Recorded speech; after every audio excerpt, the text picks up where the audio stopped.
Olá, bem-vindos ao Portal de Luz.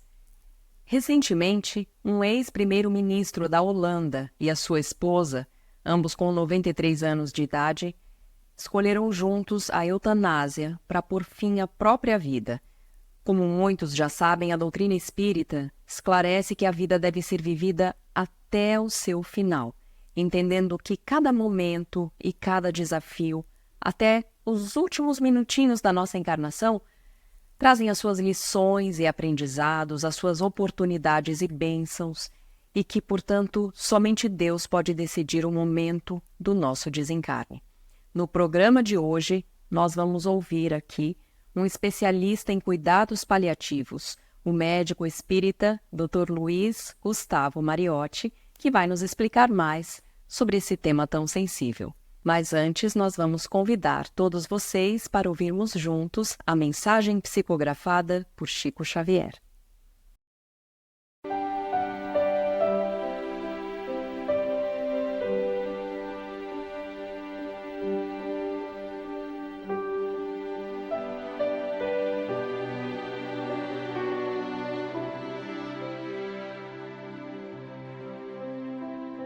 Repara a natureza que te cerca no mundo. Tudo é riqueza e esforço laborioso por assegurá-la. O solo ferido pelo arado é berço milagroso da produção. A árvore 1000 vezes dilacerada orgulha-se de sofrer e ajudar sempre mais.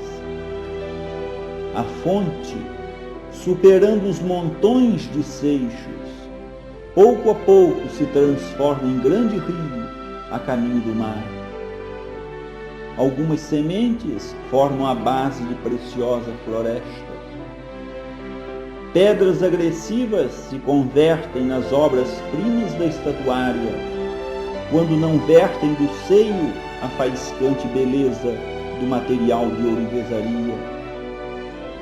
Animais humildes, padecendo e ajudando, garantem o conforto das criaturas contra a intempérie ou alimentam-lhes o corpo, sustentando-lhes a existência. A pobreza é simples apanagem do homem enquanto se refugia, desacisado na furna da ignorância. Somente a alma humana distanciada do conhecimento superior assemelha-se a um fantasma de angústia, de miséria, de lamentação.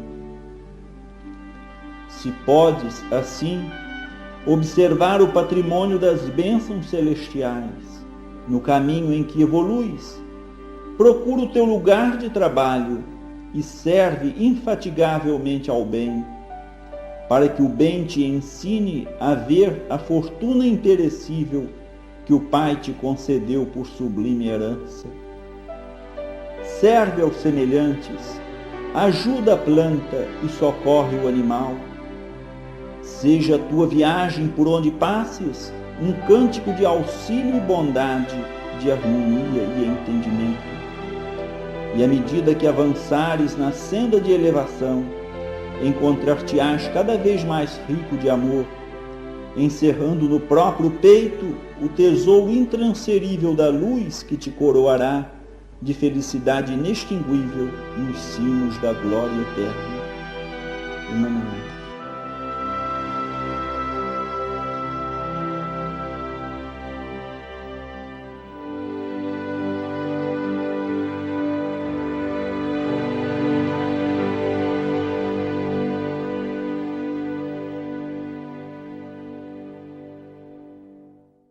O geriatra Dr. Luiz Gustavo Mariotti, especializado em cuidados paliativos, membro da AME Botucatu e também da AME Brasil, foi entrevistado pela jornalista Cláudia Santos, da Folha Espírita, sobre a eutanásia, por ocasião dos últimos acontecimentos na Holanda. Nós vamos assistir no programa de hoje e também no programa da semana que vem alguns dos principais momentos dessa conversa. O Dr. Mariotti reforçou a importância de aceitarmos com leveza a morte do corpo físico como algo natural, buscando um verdadeiro propósito maior para a vida. Nós vimos recentemente uma notícia de que o ex-primeiro-ministro holandês Dries van Acht, né? Vamos ver se está certo aí a pronúncia, e a sua esposa Eugenie, eles optaram por morrer juntos por eutanásia dupla na Holanda. Isso aconteceu agora, esse mês. Segundo a imprensa noticiou, ele tinha sequelas de um derrame cerebral e ela, a esposa, optou por não viver sem ele. Então, eles decidiram morrer juntos. Inclusive, as notícias dão que morreram de mãos dadas, né? Queria que você fizesse uma análise inicial, né? Como é que você vê a decisão de um casal morrer juntos, decidir morrer juntos? E nesse sentido, né, de um sentir a dor do outro, mas não deixar que o outro parta e ele fique sozinho, como foi o caso. Olá, Cláudia, olá, amigos. Bom, eu agradeço muito pela possibilidade de estarmos aqui juntos para falar sobre um tema extremamente importante, né, dentro dessa temática que envolve a questão da prática da eutanásia, e que abre brecha muitas das vezes para a gente falar sobre suicídio assistido, etc. Bom, claro que falar sobre o sofrimento humano, Cláudia, é sempre muito delicado quando você não experiencia e você não acompanha de perto aquela situação que levou aquele processo de adoecimento. Pelo que consta, em 2019, esse senhor ele tinha tido um acidente vascular cerebral, ele tinha ficado bastante sequelado, e talvez aí por alguns motivos que a gente não sabe ao certo, que pode envolver uma falta de cuidado adequado, uma falta de suporte social adequado, recursos financeiros, perda de sentido na vida, talvez uma dificuldade em estar aceitando as limitações que a vida lhe impõe nesse momento, em termos de redução da capacidade funcional, intelectual, etc. Enfim, são muitos fatores possíveis que podem levar, talvez, a uma pessoa a entrar num estado de desespero intenso, a ponto de pedir para que alguém abreviasse a sua própria vida. Bom, falando em termos de Brasil, a eutanásia aqui no Brasil ela é crime, né, assim como o suicídio assistido. Alguns países como Holanda, Bélgica e outros países, Canadá, alguns estados dos Estados Unidos, a prática é legalizada. Algumas associações médicas, por exemplo, o Colégio Americano dos Médicos, né, o American College of Physicians, e também a Associação Internacional de Hóspices e Cuidados Paliativos, por exemplo, apontam que a eutanásia e o suicídio assistido talvez não sejam as melhores práticas para a gente aliviar o sofrimento de alguém. Por que eu trago essa informação? Porque nós que atuamos e cuidamos de pessoas com doenças crônicas avançadas e ameaçadoras da vida, e eu já trabalho há mais de 12, 13 anos nessa área, é muito frequente a gente observar, Cláudia, que a falta de um cuidado adequado, um trabalho de equipe multidisciplinar, que ofereça um conjunto de cuidados holísticos e ativos para promover a prevenção e o alívio de sofrimento multidimensional, ou seja, que envolve os aspectos físicos, emocionais, sociais e espirituais, quando esse conjunto de cuidados estão ausentes, há fontes de sofrimento que não são cobertas, que não são cuidadas, que não são tratadas, né?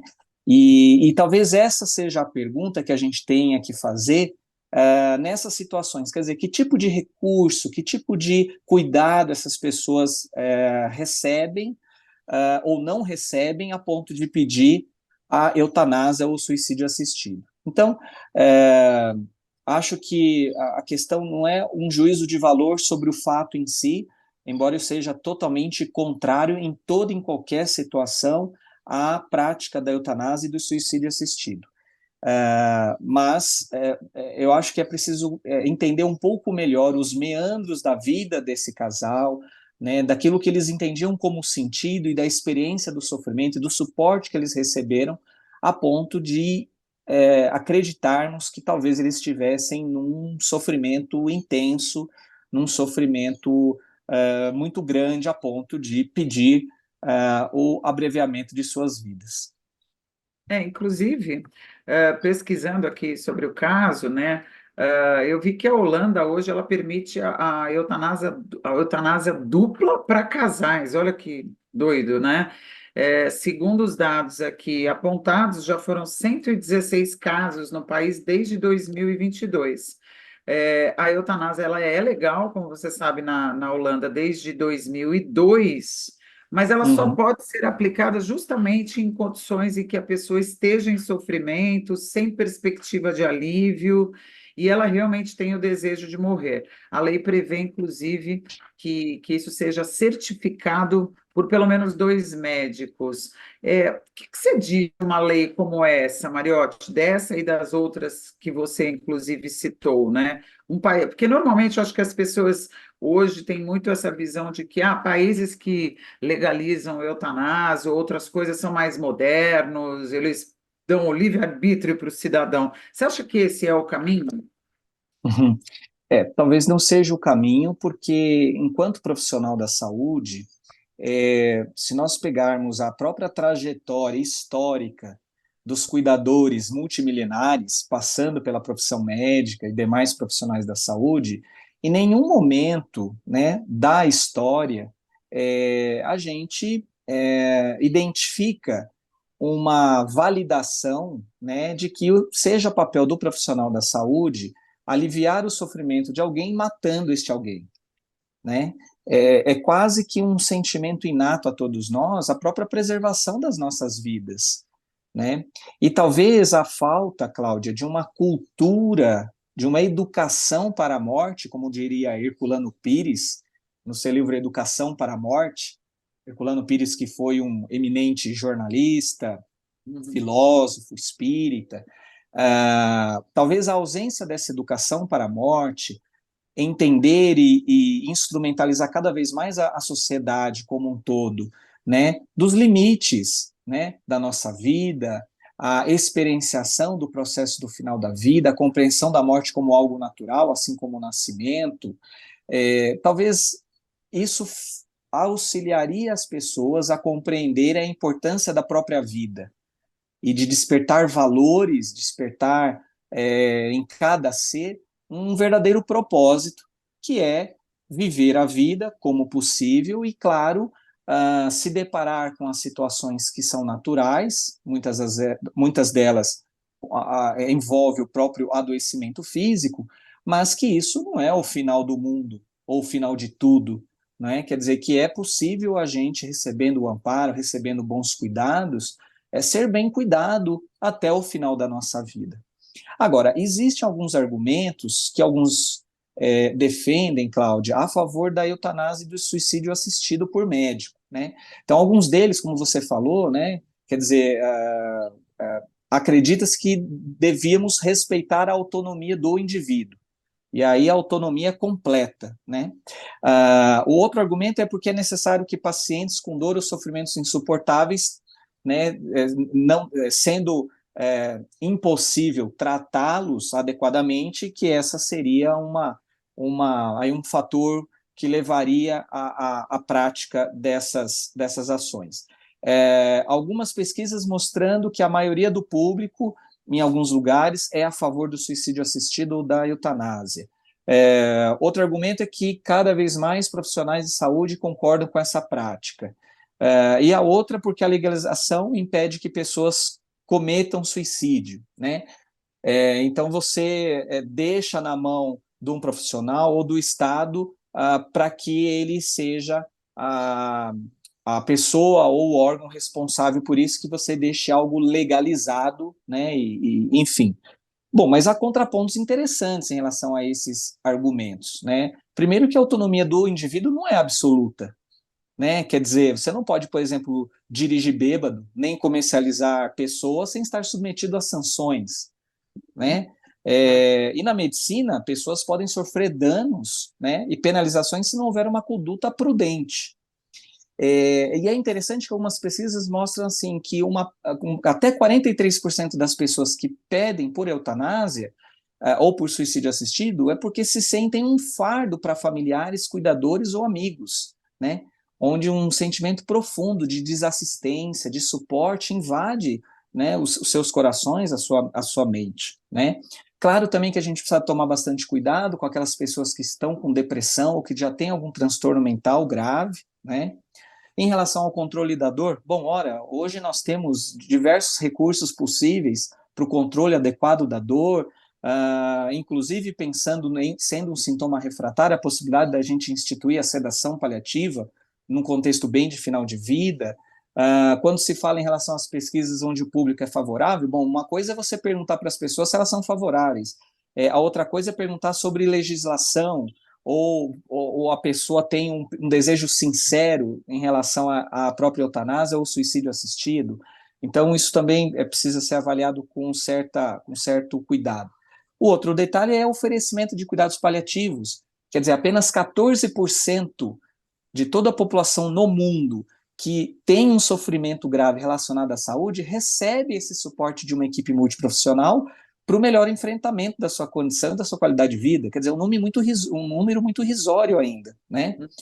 Então, são algumas questões, fora os lobbies, né, de empresas, de instituições, do ponto de vista financeiro, porque se você considerar que no último ano de vida de uma pessoa com doença grave e avançada, essas pessoas usam muito o hospital, utilizam muitos recursos tecnológicos que elas nem deveriam utilizar, por exemplo, isso causa um custo para o sistema de saúde como um todo muito grande, que é de bilhões de dólares.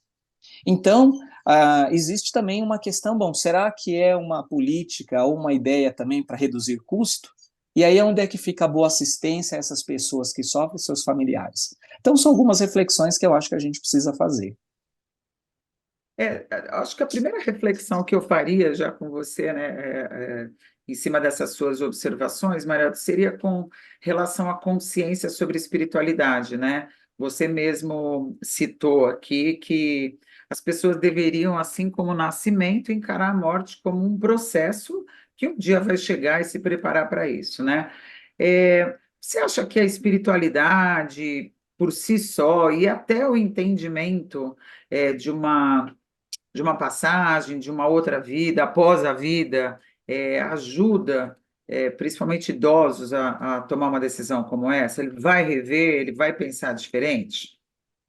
Eu acredito que sim, Cláudia. Eu acho que a pessoa não necessariamente ela precisa ter uma crença religiosa, mas eu acho que quando ela encontra alguns aspectos que auxiliam, que ajudam e que contribuem para que ela entenda essa temporalidade da vida física, essa perspectiva do transcendente, da continuidade da vida, né, de que tudo que ela faz aqui, isso dá sentido a ela, e que no próprio sofrimento a gente também pode encontrar sentido. Eu acho que são recursos possíveis e que auxiliam as pessoas no melhor enfrentamento.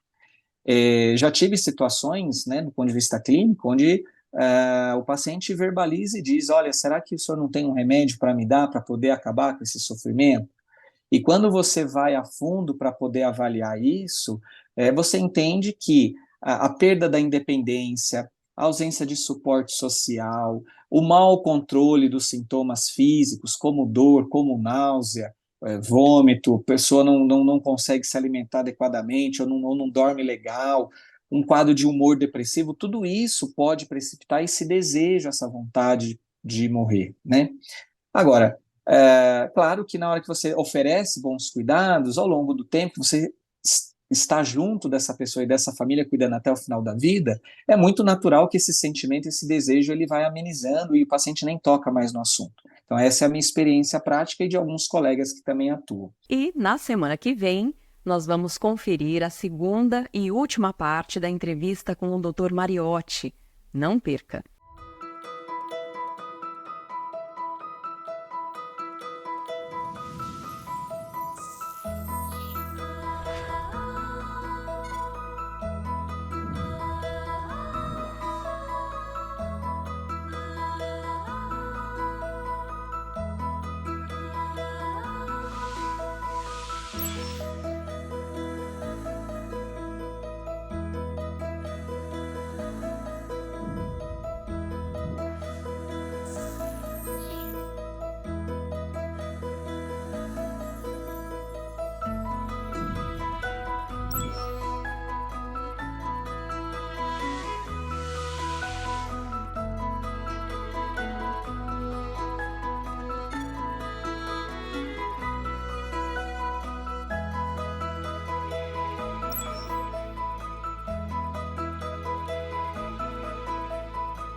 Olá, nós vamos agora ouvir a nossa amiga Sandra Marinho no quadro Educa Tua Alma. Queridos amigos, queridas amigas, eu tenho a impressão que se todos nós fizéssemos um esforço para compreender o outro, encontraríamos um jeito mais fácil de conseguir melhorar a nossa maneira de ser e a vida de todos. Só para lembrar, o tema do nosso programa, o foco aqui no Portal de Luz, Educa Tua Alma, é para realmente tratar de assuntos relacionados ao nosso comportamento, aos quais precisamos rever ou até reforçar os bons, a fim de nos tornarmos pessoas melhores e viver uma vida mais feliz. E não dá para falar de mudança sem refletir sobre temas polêmicos, sem parecer utopia. Por esta razão, eu trouxe para tratar do nosso tema como anteparo, a compreensão em primeiro lugar, porque como nós podemos perdoar, sermos mais fraternos, menos críticos, né? Como conseguiremos achar graça nas coisas simples, sermos menos exigentes e mais pacientes, né? E generosos, se nós não formos compreensivos e menos egoístas. A compreensão, sem dúvida, ela é uma atitude que ela vem antes, né, de tudo, né? Então, assim, eu compreendo, logo eu não consigo pensar só em mim, certo? Então, é o anteparo para que a gente possa avaliar o nosso nível de egoísmo. É só imaginar, por exemplo, que para perdoar alguém, por exemplo, né, fazermos uma avaliação das causas que levaram a pessoa, né, a fazer algum mal para nós, somente depois dessa avaliação é que despertamos a nossa boa vontade para perdoar, né? Outro exemplo, diante de uma situação irritante e que nós não aceitamos, né? Porque vai de encontro, vai contrário aos nossos interesses, nós só conseguimos sobrepujá-la se tomamos uma atitude de analisar, a fim de entender finalmente, imbuídos da boa vontade, né? Superando a irritação. Então, é um complexo de atitudes que derivam da boa vontade, da compreensão. Eu não sei se estou sendo clara, tá? Mas eu gostaria que vocês percebessem, assim como eu percebi, a importância de todo esse contexto, né, que nós estamos falando para as nossas vidas. Sob o título, aí eu vou exemplificar, né? Vamos ver aqui uma história para exemplificar o que nós estamos pretendendo trazer para vocês. Sob o título A Árvore Preciosa, o espírito Nélio Lúcio, né, através da psicografia de Chico Xavier, no livro Jesus no Lar, ele conta o seguinte, ele conta que Jesus, por solicitação de Zebedeu, contou o seguinte apólogo, né, para esclarecer os presentes sobre o significado da compreensão. E a gente vai ver que a compreensão está assim com o egoísmo, ou seja, ela é antagônica, né? Ou seja, eles estão em sentidos opostos. Bom, vamos lá. Viviam os homens em permanente conflito, acompanhados de misérias, perturbação, né, e sofrimento, quando o Pai misericordioso, compadecido, lhes enviou um mensageiro, portador de sublimes sementes da árvore da felicidade e da paz, por meio de um anjo que explicou tratar-se de um vegetal glorioso que produziria flores de luz e frutos de ouro no futuro, apagando todas as discórdias. Mas para que a árvore crescesse e florescesse, explicou o emissário do Senhor, seriam necessários cuidados especiais. Assim que germinasse, ela ia precisar da colaboração de todos nos cuidados excepcionais do amor e da vigilância. As sementes requeriam terra conveniente, aperfeiçoamento do sistema de irrigação, determinado tipo de adubo, proteção incessante contra os insetos e daninhas e providências diversas, né?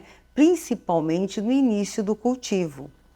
E a planta não era tão preciosa em si mesma que bastaria um exemplar vitorioso para que a paz e a felicidade se derramasse sobre toda aquela comunidade.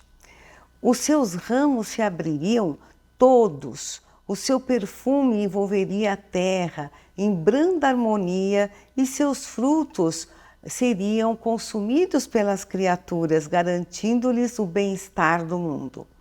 Assim, as sementes milagrosas foram entregues a várias pessoas que se dirigiram às suas casas, sonhando em possuir egoisticamente, somente para si, a árvore das flores de luz e dos frutos de ouro. Bom, se entregaram desesperadamente ao trabalho do plantio, enfim. Só que não contavam com o seguinte, né? Porque enquanto uns possuíam a terra, faltava água limpa e abundante, enquanto para outros era impossível obter adubo. Outros não dispunham de defensivos para o combate dos vermes e outros ainda não conseguiriam os meios necessários para a vigilância. E assim, tanto os senhores provisórios da água e do adubo, da terra e dos elementos defensivos, quanto os demais candidatos à posse da riqueza celeste, passaram a lutar em desequilíbrio pleno, exterminando-se reciprocamente. Após a narrativa, o mestre fez longa pausa e concluiu: este é um símbolo da guerra improfícua dos homens em derredor da felicidade. Os talentos do Pai foram concedidos aos filhos indistintamente, para que aprendam a desfrutar os dons eternos com entendimento e harmonia. Uns guardam o ouro da terra, outros possuem inteligência, a reflexão, outros o conhecimento sublime, alguns retêm a autoridade, outros a experiência.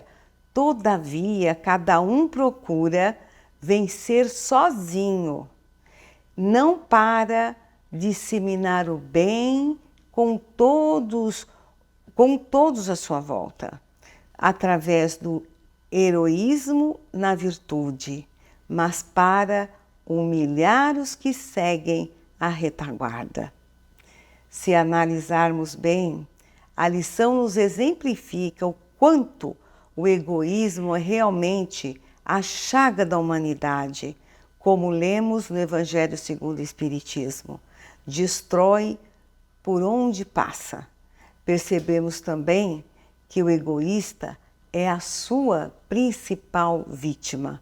Portanto, compreender, né, o contexto do todo, né, vivermos conectados com o todo e não para dentro de nós, olhando para o nosso próprio ego, né, privilegiando só os nossos interesses. Então, quando nós percebemos, quando nós nos esforçamos para agir desta forma compreensiva e sendo menos egoístas, com certeza nós estaremos num caminho muito melhor e nos sentiremos muito mais harmoniosos com a natureza divina. Um grande abraço e até o próximo encontro. E agora nós vamos ouvir o nosso amigo Maida com o Momento Doutrinário. Olá, amigas e amigos. Como sempre, é muito bom estarmos juntos em mais um Momento Doutrinário.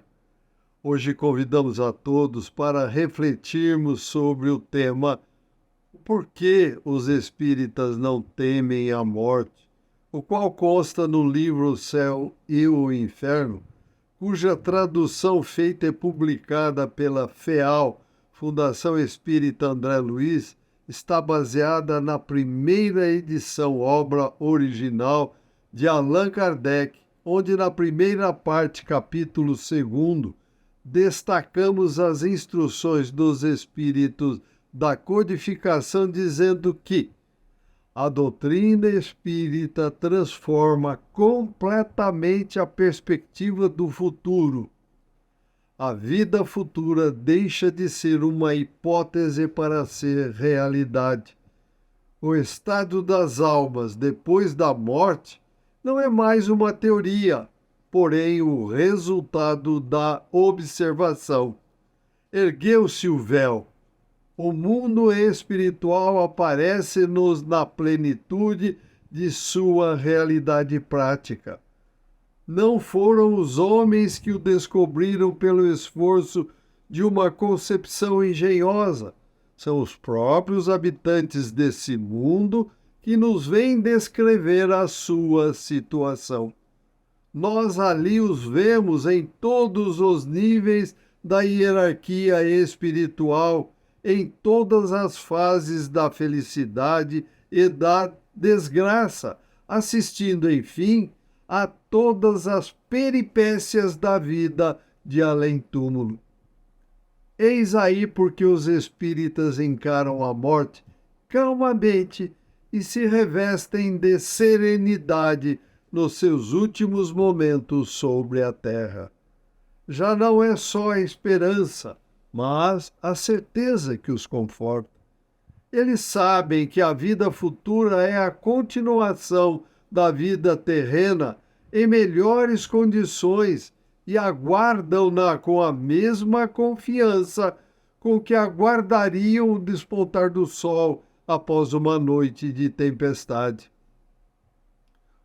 Os motivos dessa confiança decorrem, outrossim, dos fatos testemunhados e da concordância desses fatos com a lógica, com a justiça e com a bondade de Deus, correspondendo às íntimas aspirações da humanidade. Além disso, a crença comum situa as almas em regiões acessíveis apenas escassamente ao pensamento, onde se tornam de alguma sorte alheias aos vivos.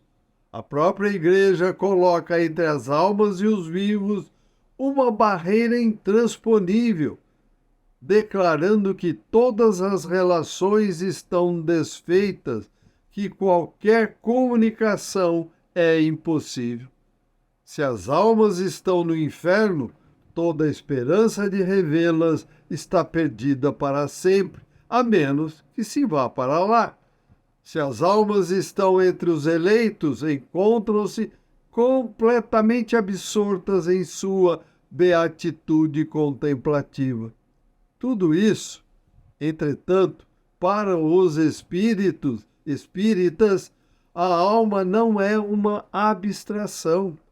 Ela tem um corpo etéreo que a define ao pensamento, o que muito é para fixar as ideias sobre a sua individualidade, aptidões e percepções. A lembrança daqueles que nos são caros repousa sobre alguma coisa de real.